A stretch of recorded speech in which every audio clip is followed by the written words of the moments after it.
To set up custom keyboard theme on Redmi A5, all you have to do is first go into the settings. From here you will have to scroll all the way down and go into the system, go for the keyboard and go into the on-screen keyboard. Next you have to select the Gboard and right here we have the theme. And from here you have to press this plus icon to add your custom keyboard theme.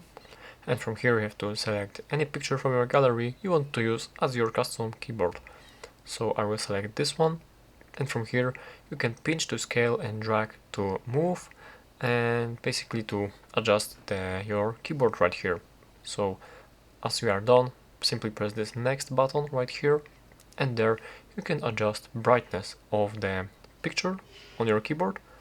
And as you are done, press simply done, and there you can toggle the key borders. As you can see, for your picture you can also delete your theme which you have created and edit the picture of your keyboard. And as you are done, simply press apply, and as you can see, this keyboard is now appearing in my themes. And this is how you can set up custom keyboard theme.